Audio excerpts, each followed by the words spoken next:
ہم کریں گے ہر مظلوم کی حمایت۔ السلام علیکم، میں ہوں حورین فاطمہ اور آپ دیکھ رہے ہیں حمایتی نیوز HD چینل۔ نظر ڈالتے ہیں آج کی اہم خبروں پر۔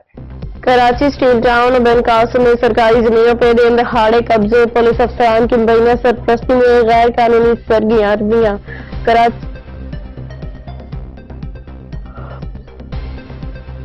کراچی اسٹیل ٹاؤن بن قاسم میں سرکاری زمینوں پہ دن دہاڑے قبضے، پولیس افسران کی مبینہ سرپرستی میں غیر قانونی سرگرمیاں۔ کراچی حمایتی نیوز ضلع ملیر میں ایک مرتبہ پھر سرکاری زمینوں پہ قبضے کا سلسلہ زور پکڑ گیا۔ اس بار ان الزامات کی زد میں نہ صرف SHO اسٹیل ٹاؤن علن عباسی بلکہ SHO بن قاسم طاہر قادری اور SSP ملیر کاشف آفتاب عباسی بھی آ گئے ہیں۔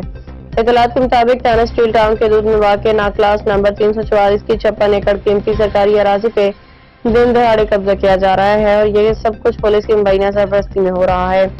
ذرائع کے مطابق SHO علن عباسی اور SHO بن قاسم طاہر قادری قبضہ مافیا کے لیے سہولتکاری فراہم کر رہے ہیں، جبکہ SSP ملیر کاشف آفتاب عباسی کی مسلسل خاموشی نے عوامی حلقوں میں شکوک و شبہات کو جنم دیا۔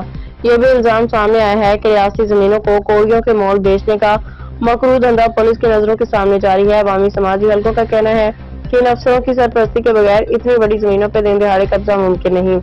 صورتحال اس حد تک بگڑ چکی ہے کہ عام شہریوں کو آواز اٹھانے سے بھی ڈرایا دھمکایا جا رہا ہے۔ قانونی ماہرین کے مطابق یہ کارروائیاں پاکستان پینل کوڈ کی دفعہ 447 غیر قانونی قبضہ، دفعہ 409 سرکاری اعتماد کا غلط استعمال اور دفعہ 34 مشترکہ مجرمانہ نیت کی تحت قابل سزا جرائم ہیں۔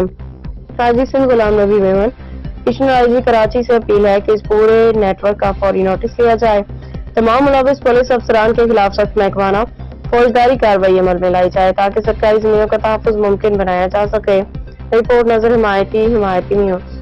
باخبر رہیے ہر جگہ ہر وقت، جانیے ملکی و غیر ملکی حالات و واقعات یقین کے ساتھ۔